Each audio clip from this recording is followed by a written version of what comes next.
Hello guys, this is Ankur Kaushik and you are welcome on our platform. आज हम बात कर रहे हैं यूपीएससी एग्जाम की। ठीक है, यूपीएससी आप एग्जाम देने जाते हो तो आपने कोई टेस्ट सीरीज ज्वाइन कर रखी होगी, ज्वाइन कर चुके होंगे या ज्वाइन करने वाले होंगे। बिल्कुल सही बात है। टेस्ट सीरीज हर टीचर, कोई भी मेंटोर हो, आपको रिकमेंड करेगा कि टेस्ट सीरीज तो आपके लिए मस्ट है। क्या है? मस्ट है। लेकिन क्या कभी आपने सोचा है कि टेस्ट सीरीज के कुछ नुकसान भी हो सकते हैं? समझ रहे हैं? उसको बताने के लिए मुझे तो पहले आपको टेस्ट सीरीज करने का तरीका ही से बताना पड़ेगा कि टेस्ट सीरीज आपको करनी कैसे चाहिए। टेस्ट सीरीज अगर आपको करनी है तो टेस्ट सीरीज करने के लिए आपको क्या चाहिए?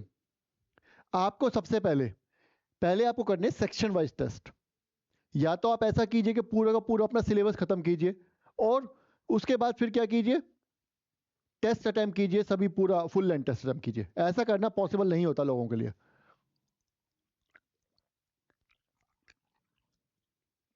जनरली ऐसा करना लोगों के लिए पॉसिबल नहीं होता है।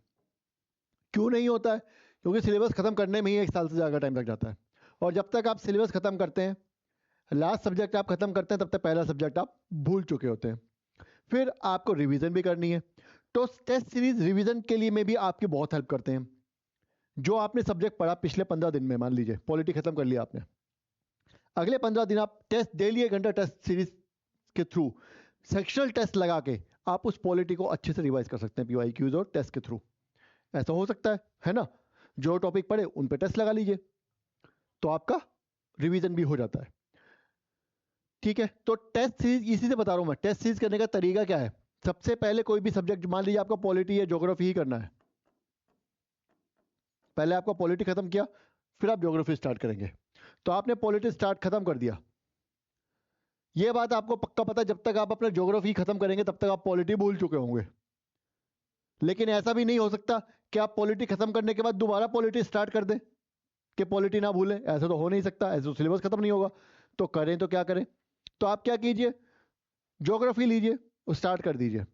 साथ साथ 1 घंटा 2 घंटा पॉलिटी के टेस्ट या तो सेक्शनल टेस्ट लगाते रहिए, या पीवाई क्यू से जो ज्योग्राफी पॉलिटी का जो सेक्शन है वो कर लीजिए। लेकिन जनरली क्या करते हैं कि जल्दी जल्दी से रिवाइज करते हैं, साथ में ही उसके बाद हम टेस्ट लगा लेते हैं, तो हमें पता चल जाता है हम कितने पानी में हैं और कौन कौन से टॉपिक्स हमें समझ नहीं आए या हमें याद नहीं, उनको रिवाइज करने लगते हैं। ये बहुत ही अच्छा तरीका है, काफ़ी इफेक्टिव तरीका है। क्लियर हुआ यहाँ तक? ये हो गया हमारे टेस्ट सीरीज के क्यों करनी चाहिए। सेक्शनल टेस्ट खत्म हो जाता है, आपकी रिवीजन बार बार हो रही है, आप चीज़ें आपके ग्रिप में आने लगी हैं, तो फिर आप फुल लेंथ टेस्ट भी लगाने लगते हैं। या जो लोग 2 3 4 साल से तैयारी कर रहे हैं, 1 2 अटेम्प्ट्स दे चुके हैं, वो लोग फिर फुल लेंथ टेस्ट ही लगाना प्रेफर करते हैं जनरली, अनलेस अनटिल किसी सब्जेक्ट में उनको प्रॉब्लम आ रही है। तो बता रहा हूँ, ऐसा नहीं है कि आप नहीं लगा सकते, लगा सकते हो किसी भी टाइम पे आप सेक्शनल टेस्ट या फुल लेंथ टेस्ट लगा सकते हो। इट्स जस्ट कि आप कितने कंफर्टेबल हैं। समझ आया? क्लियर हुआ? चलिए, अब इसके बाद कह रहे हैं कि चलो ठीक है, टेस्ट सीरीज लगा ली। टेस्ट सीरीज लगाते टाइम आपको 2 बातों का ध्यान रखना है, वरना टेस्ट सीरीज के फायदे की जगह उल्टे नुकसान हो जाएंगे। कि टेस्ट सीरीज जो आप लगा रहे हैं, मैं किसी कोचिंग का नाम नहीं लूंगा,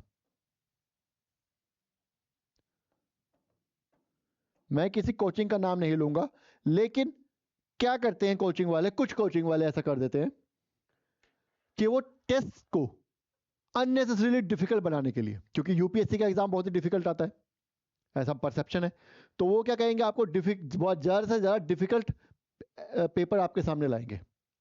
जिससे क्या होगा, पेपर जब डिफिकल्ट आएगा तो आपको ऐसा लगेगा, आपका लेवल एलिवेट होगा, आपकी ब्रेन स्टॉर्मिंग का लेवल एलिवेट होगा, आप ज़्यादा सोचोगे, उसी हिसाब से फिर अगले टेस्ट की तैयारी करोगे, उसी हिसाब से फिर यूपीएससी के एग्जाम की तैयारी करोगे। तो जनरली आपका लेवल एलिवेट करने की कोशिश किया जाता है। लेकिन उस चक्कर में, वो उसको डिफिकल्ट बनाने के चक्कर में वो सिलेबस से बाहर चले जाते हैं, ऐसी चीजें डालने लगते हैं जो कि आपके सिलेबस में आपने पढ़ी नहीं है। क्यों? क्योंकि वो सिलेबस में है नहीं। समझ आया? उस चीज से आपको बचना है, उस चीज से आपको बचना है। ठीक है, दूसरी बात क्या होता है, कई बार बच्चे क्या करते हैं कि वो टेस्ट सीरीज को अपना सिलेबस समझ लेते हैं, वो एक मीटिंग एनसीईआरटी की करते हैं, एक बार पीवाईक्यूज को देखते हैं, उसके बाद वो किसी 2-3 कोचिंग के टेस्ट पेपर्स उठाते हैं और वो उन टेस्ट पेपर्स को अपना सिलेबस मान लेते हैं कि मैं इनको अच्छे से रट डाल लेता हूँ, इन क्वेश्चन को अच्छे से सॉल्व कर देता हूँ, इनको कर लेता हूँ, तो मेरा क्या होगा, मेरा सिलेक्शन हो जाएगा, मेरा सिलेबस इससे कंप्लीट हो जाएगा। नहीं, टेस्ट सीरीज का मतलब आपका सिलेबस कंप्लीट कराना नहीं है।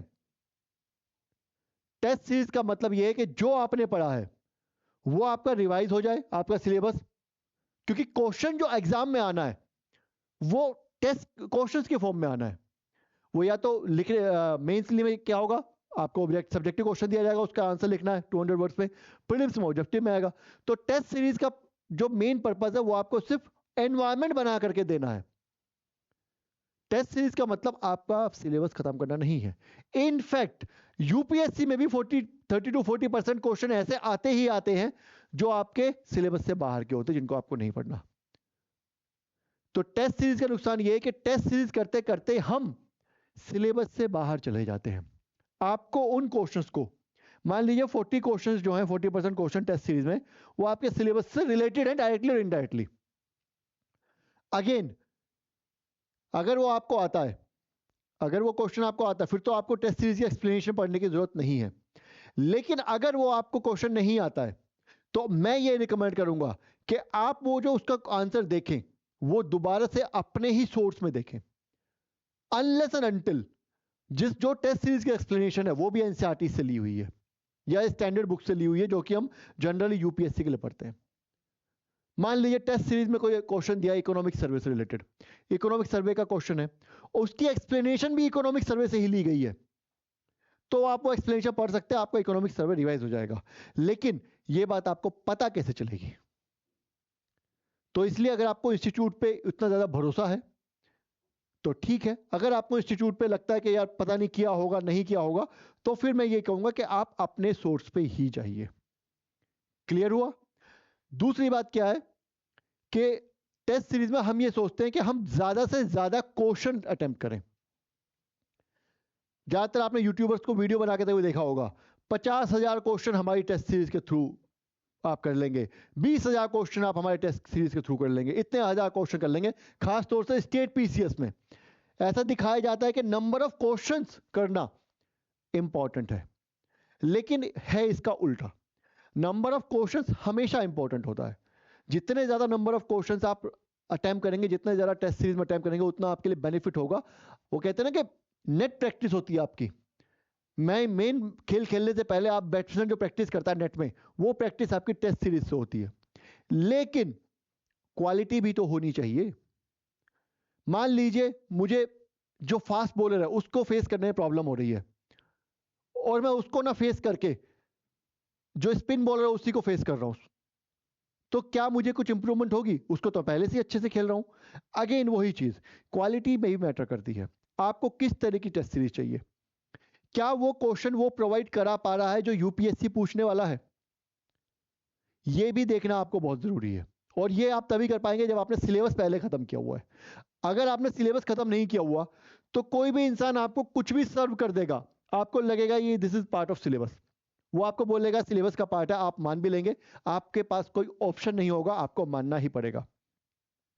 लेकिन अगर आपने सिलेबस खत्म कर चुके हो, आपका आप कॉन्फिडेंट हो कि मैंने अपना सिलेबस खत्म कर लिया, अब इसके अलावा मुझे कोई बुक नहीं पढ़नी है, कोई मुझे टेस्ट, अगर टेस्ट सीरीज में कोई क्वेश्चन इसके अलावा कहीं से आ रहा है तो वो सिलेबस से बाहर का है, मुझे उसमें नहीं जाना है।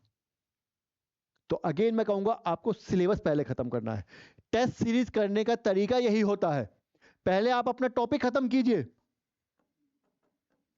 फिर उस टॉपिक पे क्वेश्चंस प्रैक्टिस कीजिए,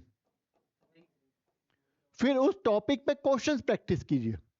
अगर आप ऐसा करेंगे तो आपका सिलेबस जो होगा रिवाइज होगा, आपकी ब्रेन स्टॉर्मिंग होगी, आपको क्वेश्चन करने की प्रैक्टिस होगी, आपका टाइम मैनेजमेंट होगा। लेकिन अगर आप उसके थ्रू सिलेबस खत्म करने की कोशिश करेंगे टेस्ट सीरीज के थ्रू, तो आपका कोई फायदा नहीं होने वाला। इसीलिए ऐसा भी कहते हैं कि जब भी आप टेस्ट सीरीज करने बैठे तो पूरा एक टेस्ट लेकर के बैठे, उसको पूरा 2 घंटे के लिए लेकर के बैठे और वो खत्म हो जाए उसके बाद ही उठे। ऐसा नहीं है कि 50 क्वेश्चन आज कर लिया, 50 क्वेश्चन कल कर लिया, 50 क्वेश्चन 15 परसों कर लिए, उससे आपका टाइम मैनेजमेंट नहीं हो पाएगा। जो सेंस ऑफ अर्जेंसी होती है कि मुझे 2 घंटे में ये 100 क्वेश्चन कंप्लीट करने हैं, वो माहौल नहीं बन पाएगा। आराम से अपने कंफर्ट जोन में बैठ के किसी क्वेश्चन को करना, और एक टेबल चेयर पे टाइम टेबल लगा कर, अलार्म लगा सेट करके उस फिर क्वेश्चन को करना, उसमें ज़मीन आसमान का अंतर होता है। और वो जो प्रेशर डिफरेंस है जो आपके ब्रेन पे पड़ने वाला है टाइम की वजह से, टाइम कांस्टेंट की वजह से, वही प्रेशर आपकी एफिशिएंसी फर्क डालता है, और वही जो डिफरेंस है प्रेशर का, वही आपको एग्जाम में एज देगा। जो लोग एग्जाम निकालते हैं वो टेस्ट सीरीज की तारीफ इसलिए करते हैं क्योंकि उन्होंने टेस्ट सीरीज को टेस्ट सीरीज की तरह किया होता है, ना कि घर में बैठ के बिस्तर में लेट के वो क्वेश्चन पढ़ रहे हैं उनके 50 डेली। उसको टेस्ट की तरह करिए तो आपका ब्रेन स्टॉर्म भी बढ़ेगी। ठीक है, अब इसी तरीके की इंफॉर्मेशन के लिए नेक्स्ट वीडियो में मिलेंगे। ठीक है, तब तक पढ़ते रहिए, सिलेबस पे स्टिक रहिए, एनसीईआरटी आपके फिंगर टिप्स पर होनी चाहिए। ठीक है, अगली वीडियो में मिलते हैं। Bye, all the best, thank you.